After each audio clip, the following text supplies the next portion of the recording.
Vous écoutez Procrastination, saison 6, épisode 11, volume et vitesse d'écriture. Un podcast sur l'écriture en 15 minutes. Parce que vous avez autre chose à faire et qu'on n'a pas la science incluse. Avec les voix de Mélanie Fazi, Estelle Fay et Lionel Delous. Word Wars, Word Counts, quota d'écriture, compétition informelle en ligne où les auteurs et autrices postent régulièrement leurs avancées. Je suis moi-même un peu coupable de ça parce que je poste le pourcentage d'avancées des bouquins sur le site à peu près en temps semi-réel et de temps en temps j'en parle dans ma newsletter. Il y a une certaine fierté de rentrer entre guillemets un certain nombre de signes quotidiennement, hebdomadairement, etc.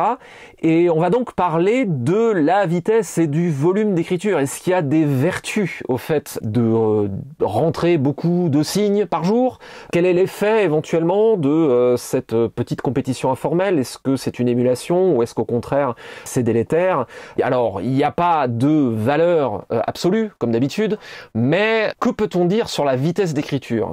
Vaudrait-il mieux écrire vite ou écrire lentement? Et qu'est-ce que vous pensez finalement de cette espèce de compétition / émulation informelle du word count? Alors oui, que je rappelle, les word wars, c'est un terme qui est originaire du NaNoWriMo, si je ne me trompe pas, qui consiste à rassembler auteurs et autrices dans une chatroom et d'essayer d'écrire le plus possible et en gros de se tirer la bourre pour sortir le maximum de signes dans un temps donné. Qu'est-ce que vous pensez de ce genre de pratique? Je vais commencer direct par faire la contrariante. C'est que personnellement j'ai toujours eu du mal avec ça. C'est-à-dire que il y a un mode de fonctionnement qui effectivement peut avoir un effet d'émulation chez certains auteurs, et j'en connais qui adorent ça, qui effectivement ont besoin de cette compétition pour fonctionner, pour s'entraider à avancer. Par contre, il y a beaucoup d'auteurs, et j'en fais partie, pour qui ce type de fonctionnement ne marche pas, n'est pas naturel. Et je pense que on a fini tellement par ériger ça comme une espèce de vertu ou de valeur absolue, que pour beaucoup d'auteurs débutants, et ça je l'ai vécu moi-même à mes débuts, c'est assez douloureux. Parce qu'on se sent en décalage, on a l'impression de pas écrire comme il faudrait. On a cette idée vraiment qu'un vrai auteur, il écrit tout le temps, il produit tout le temps, il sort 5 livres par an, il a 15 000 projets. Et quelqu'un qui ne fonctionne pas comme ça peut se sentir très mal à ses débuts. Puis même, je me suis déjà fait chambrer par pas forcément des collègues, mais des connaissances qui m'ont un peu traité de feignasse parce que j'avais pas un projet tout le temps en cours. Je comprends pas pourquoi en fait, et c'est un petit peu douloureux à vivre finalement. Donc ça peut être un effet d'émulation pour certains auteurs, mais je pense que j'en reviens à ce conseil souvent donné, il faut connaître avant tout son propre fonctionnement. Il n'y a pas de méthode absolue pour tout le monde, et celle-ci fonctionne pour certains, fonctionne pas pour d'autres. Et ériger ça comme une espèce de vertu absolue, pour moi, c'est assez dangereux finalement. Moi, j'ajouterais deux choses, disons. De toute manière, à la base, tous les absolus en écriture, donc j'y crois pas. On est d'accord. Sauf peut-être le show don't tell, on avait vu. Voilà. Mais c'est quand même aussi, je n'oublie pas que je parle là-dessus comme sur d'autres choses d'une position relativement privilégiée. C'est-à-dire que moi, je travaille beaucoup avec des éditeurs qui me fixent des deadlines et j'aime ça. Je suis entourée quand même de pas mal de gens qui écrivent aussi. Donc on peut suivre entre nous un peu nos progressions, en parler entre nous et tout. Y compris donc maintenant qu'on peut à nouveau se revoir un peu, donc en se retrouvant au café et tout. Et on suit les progressions les uns des autres, et il y a cette émulation dont tu parlais, Lionel, au début. Et tout le monde, a fortiori dans les auteurs qui débutent, n'a pas forcément cet entourage-là. Tout le monde n'a pas forcément un entourage qui va l'écouter, qui va le soutenir. Il y a quand même aussi, ce que je croise, des jeunes autrices, des jeunes auteurs qui, dans leur famille, rencontrent soit un ennui profond de la part de leurs proches, soit carrément une certaine hostilité quand ils parlent d'écriture. Et d'avoir quelque part quelque chose de concret à quoi se raccrocher, dans des ambiances de communauté comme peut construire le Nano et tout, oui, ça leur apporte quelque chose que moi j'ai un peu de manière beaucoup plus, naturelle, entre guillemets. Donc je veux surtout pas oublier que ça peut être précieux dans ces moments-là. Après aussi, quand on se vante un peu de son compte de mots, il y a un truc à pas oublier, c'est que un compte de mots écrit, ça veut pas dire que tous ces mots-là, ils vont rester dans le livre fini. Et ça, par contre, c'est quelque chose qui permet de vraiment relativiser sur... donc, quand on voit des gens qui postent des comptes de mots hyper rapides et tout, ouais, mais qu'est-ce qui reste dans ton livre fini, quoi? C'est... voilà, s'il y a des jeunes auteurs qui écoutent et qui se disent « Ah, mais j'écrirai jamais autant de mots que mon copain, le gars que je suis sur Twitter, donc la fille qui poste sur des comptes sur Facebook. » Ouais, mais tu sais pas combien il corrige derrière, quoi. Et les moments où j'ai eu, je me souviens notamment, donc mon plus gros roman pour l'instant, c'est Les Révoltés de Bohême. Et j'ai jamais écrit autant de mots que quand j'ai écrit Les Révoltés de Bohême, même si moi je compte pas. pendant l'écriture, je veux dire. Mais en fait, Les Révoltés de Bohême, j'ai écrit l'équivalent facile de 2 fois et demi ce roman, voire 3 fois, pour plein de raisons, avec toutes les corrections, toutes les réécritures et tout. Donc, j'ai jamais écrit aussi vite, entre guillemets, en termes de vitesse d'écriture, nombre de mots. Mais par contre, j'ai jamais autant jeté de trucs que j'avais écrits. Je le regrette pas du tout parce que ça faisait partie du processus d'écriture de ce roman et je le savais dès la base aussi. Et pour moi, chaque roman s'écrit de manière différente, bref. Mais surtout, oubliez pas qu'un décompte de mots, c'est une aide. Ça peut vous aider si vous en avez besoin. C'est quelque chose de concret auquel il peut être facile de se raccrocher. Mais pareil, c'est pas un guide absolu, quoi. Alors, je suis entièrement d'accord avec vous deux. Ce podcast est donc officiellement sur le déclin. Je déteste les World Wars, ne serait-ce que parce que je suis un diesel et que donc je monte en puissance constamment au fur et à mesure de la journée. C'est-à-dire que ma vitesse horaire d'écriture à la fin de la journée, c'est pas du tout celle du début, parce qu'il faut se remettre dedans. Effectivement, cet aspect culpabilité de mais je suis pas assez rapide, je suis pas un ou une vraie pro ou je le serai jamais. Effectivement, ça veut rien dire parce qu'il y a tellement de choses qui viennent influencer le décompte. Alors tiens, d'ailleurs, on parle de décompte en mots parce qu'on parlait de World Wars, etc. et de word count, mais rappelons que dans l'édition française, l'usage c'est de compter en signes, espaces comprises et pas en mots, pour faire un peu la transition à multiplier ou diviser par 6. Vaguement, ça fait à peu près ça. Donc ouais, je suis vraiment pas fan de l'aspect culpabilité. De toute façon, je suis jamais fan de tout ce qui paralyse, de manière générale. Il y a, comme tu dis tout à fait justement, Estelle, il y a l'aspect qualité du truc. Et puis surtout, tout ça est extrêmement variable en fonction de plein de trucs. Je veux dire, la vitesse d'écriture va dépendre de la complexité du projet. Ça va dépendre aussi de ce qu'on est en train d'écrire en ce moment-là, en fonction de l'affinité plus ou moins grande avec les thèmes qu'on développe, plus ou moins difficiles, etc. J'ai remarqué un truc aussi qui est que je suis hyper lent en début de scène parce que je suis en train de déterminer des tas de trucs, le décor, ça se passe où, l'ambiance, au fur et à mesure, et puis je prends un certain élan et la fin de la scène va beaucoup plus vite. C'est pareil sur un bouquin. Au début, on est en train de capter un peu où les trucs vont, et vers la fin, je vais hyper vite, et puis surtout qu'en plus, je sens l'appel d'air de la fin et que va y avoir la joie de sortir tous mes lapins du chapeau et de conclure à la fin.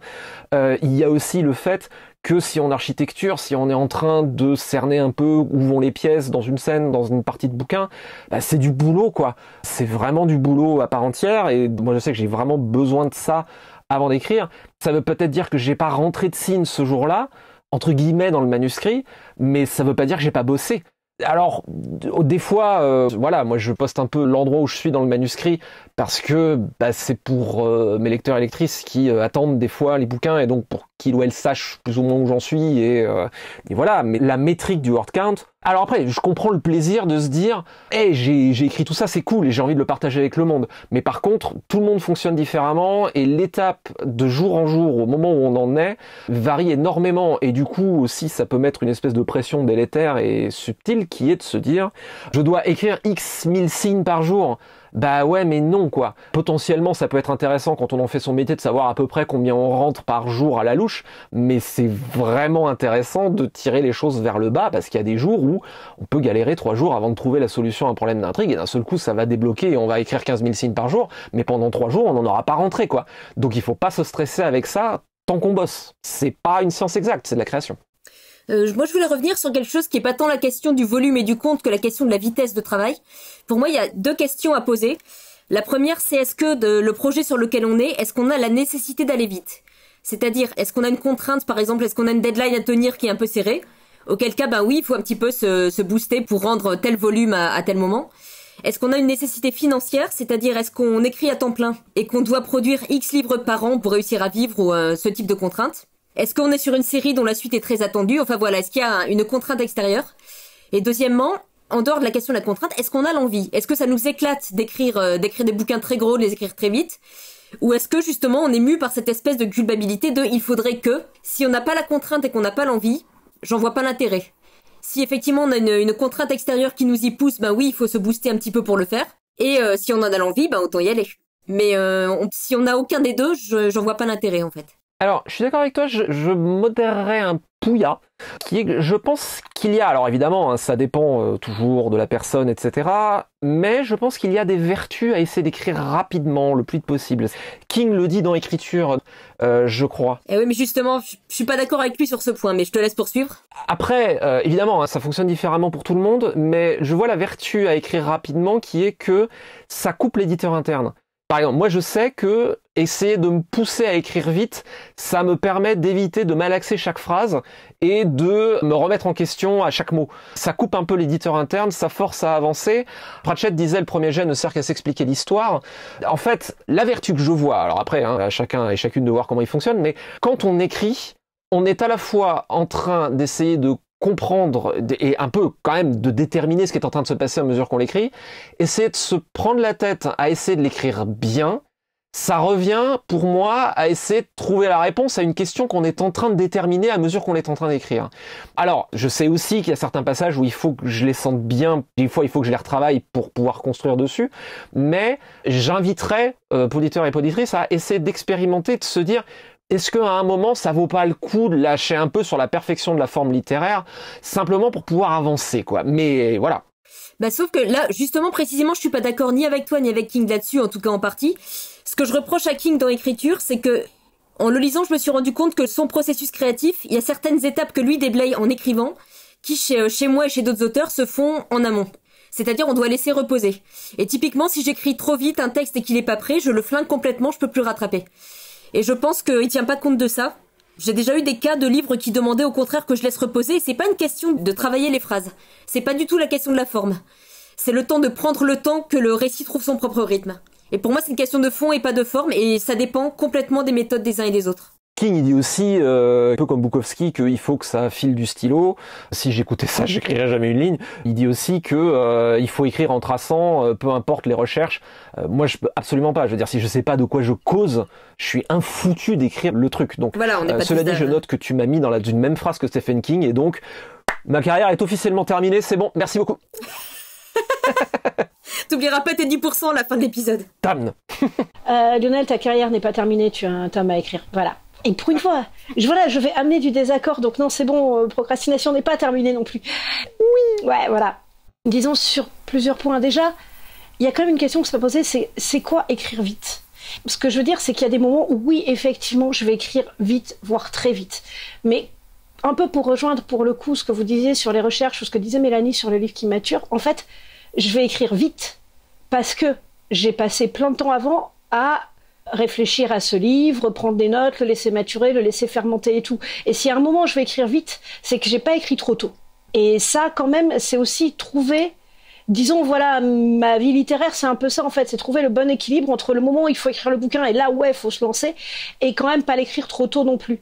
Et après, je voudrais revenir sur ce que tu as dit sur la contrainte, notamment quand on vit de ses livres, donc voilà, ce qui est totalement mon cas.